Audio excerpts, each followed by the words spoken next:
fighting games are important in the gaming industry. No matter which you like, there are many. Some with new releases, some never having a return. Fighters are all different in ways, whether they're crossover fighters, 2D fighters, 3D fighters, or platforming fighters. In this video, I'll be ranking the top 5 fighters from worst to best, with my opinion on their roster, their DLC, their controls, and how the game is executed. So sit back and relax and have a glimpse of some of these timestamps, because there will be many of these. Now let's head into our video. Now really quick, I like to state that I'm not adding Smash Bros into this video.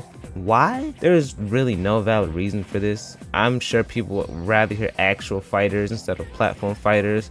So if you were expecting to see Brawlhalla, PS All-Stars, or Smash Brawl, they're not here. I'm sorry. I'll say that for another video idea. Let me know. Now for our first game, we start off with Dead or Alive. DOA is a 3D fighter, first appearing in November 1996. Developed and published by Koei Tecmo, this fighting series isn't a warrior game.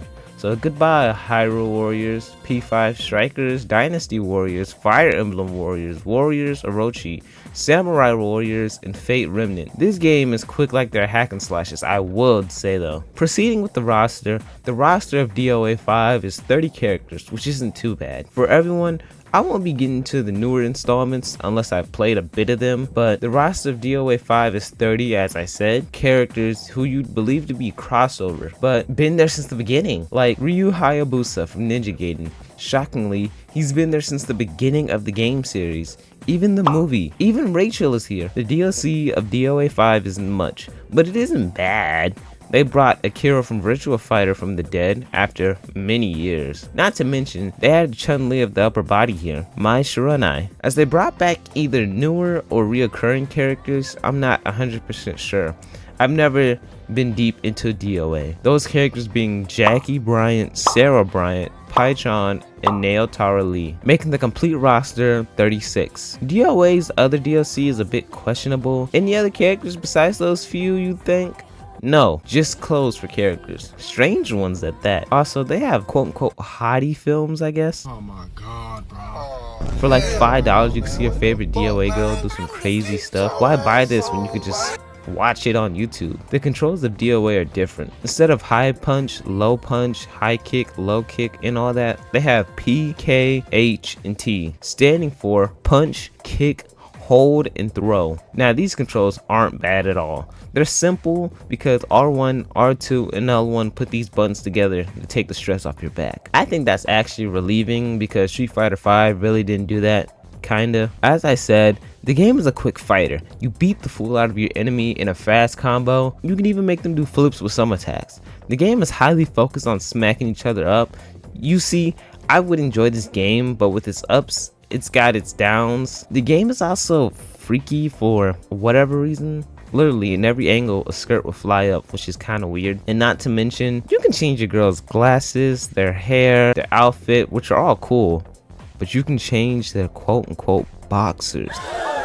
Let's leave it like that so the video doesn't get taken down or anything. This game has lasted from 2015 all the way to 2017, which isn't bad of a lifetime because 2 years later they released the fighting game Dead or Alive 6. So DOA is a fighting game where anime girls beat the hell out of each other. The graphics are good, I'll tell you that. But why this game is in 5th place? It's really freaky. Like, really? 2, I don't think DOA can handle what's coming next. Soul Calibur. Soul Calibur is a 3D side-stepping fighter like DOA. First appearing in November 1995 as Soul Edge, and then in December 1995 for the West as Soul Blade. The series is a game where you battle with swords in a fantasy world in the 16th centuries. Starting with the game roster, Soul Calibur 6 has a roster of 21 at default, or 22 including the custom character. Some characters here are crossovers.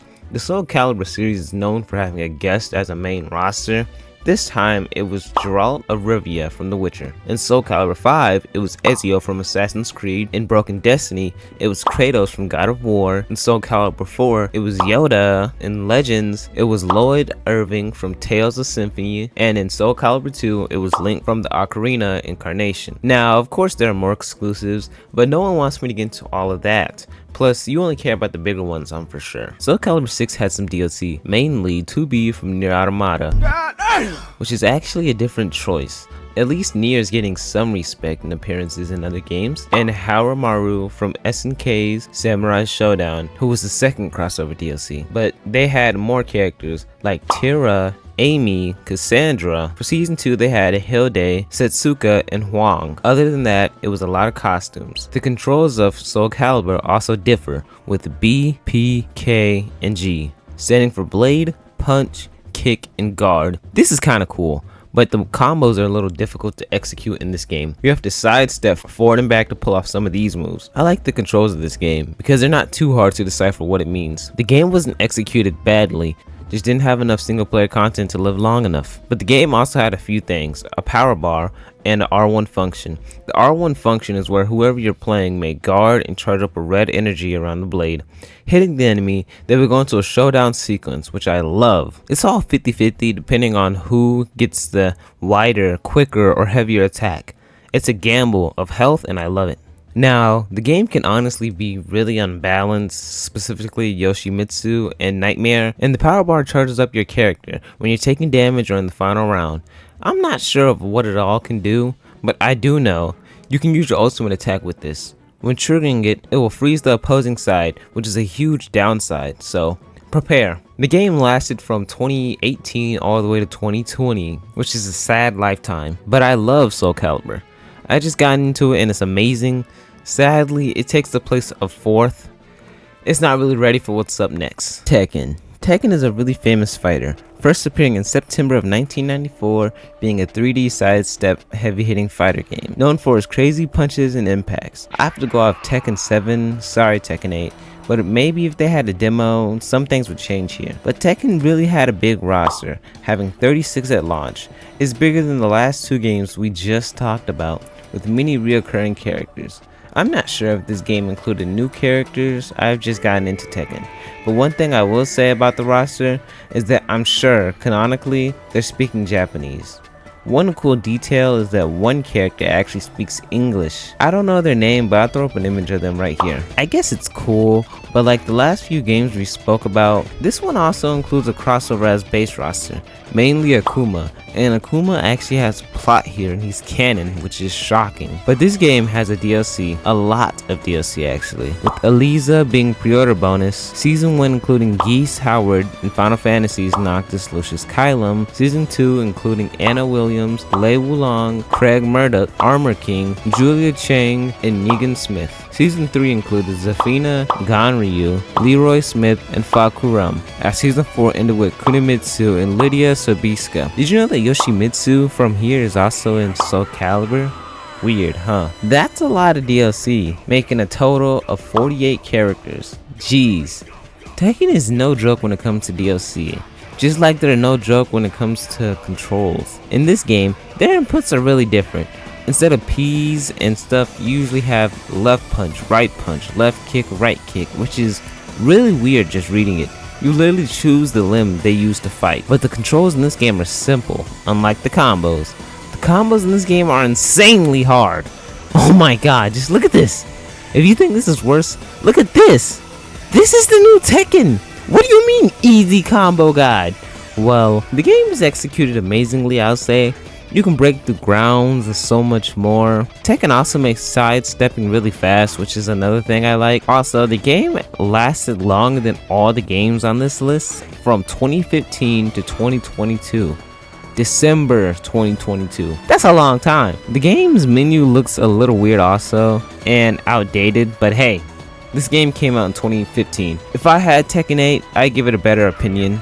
So yeah. So Tekken 7 is lit, like I said, but I personally do not think it's better than Mortal Kombat 1. Mortal Kombat is the third fighter game to ever release in the 90s that's still alive, which is the era when all of these other games started. Mortal Kombat is known for its goriness. It's also known to be controversial and created the ESRB ratings. So there's another fun fact. First appearing in 1992 August, Mortal Kombat has made a heavy impact on fighter games, with easy explanations and iconic memes and characters, specifically Scorpion and Sub-Zero. Mortal Kombat is known for working really hard on their games, having a voice in different languages, motion tracking, 2 fatalities for each character, and a lot more. It usually ends up with a smaller roster, with 22 at launch, excluding Cameo and Shang Tsung.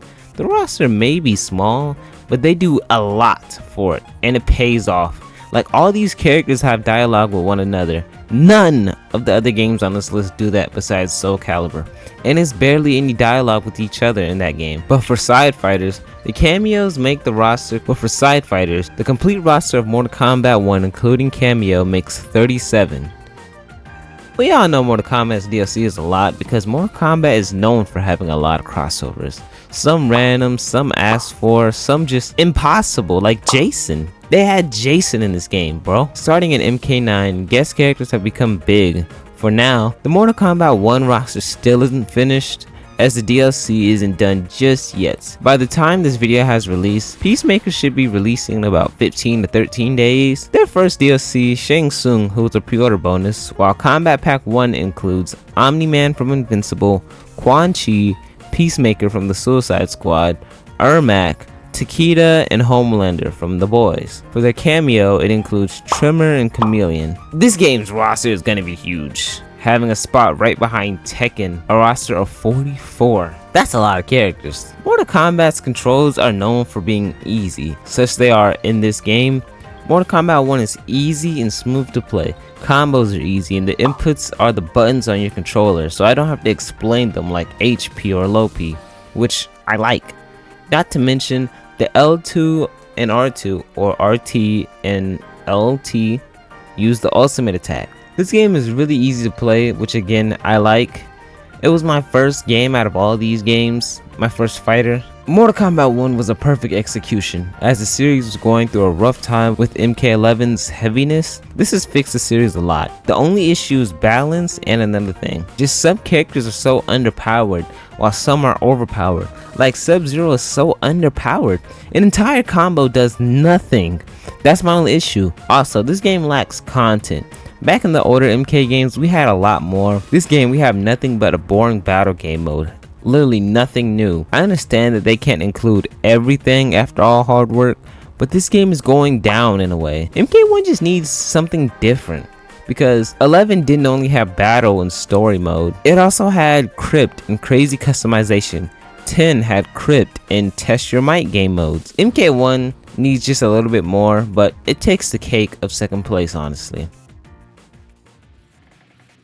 Now at first place, we have the oldest out of all of these, Street Fighter. A lot of people might disagree with me, but just resume watching and see why. Street Fighter is one of the oldest fighting game series, and honestly the first one to still release games today. First appearing in August 1987 and reoccurring in 1991 with Chun-Li, it's known for being the classic and true original out of all these fighters, with enjoyable gameplay and overall enjoyment. Not to mention their two famous characters, Ryu and Chun-Li. Everybody knows them. Now, Street Fighter is a little fan service, I definitely will say, but it's fixed that with the newer one, so no more fan service.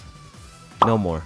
We all know Street Fighter loves to have really big rosters, starting with 4 having 44 characters, which is bigger than the last 3 Mortal Kombat games. Well, don't get mad at me, we all know Armageddon probably had the biggest fighting game roster to exist. Resuming on Street Fighter, they usually have really big rosters, starting off small though. But as much as we love Street Fighter, they're really quick to make DLCs that are shockingly good. Street Fighter 4 started off with 25, ended up with 44. Street Fighter 5 started off with 16, and ended up with 45. And Street Fighter 6 at the minute has a roster of 21, including the 3 DLC.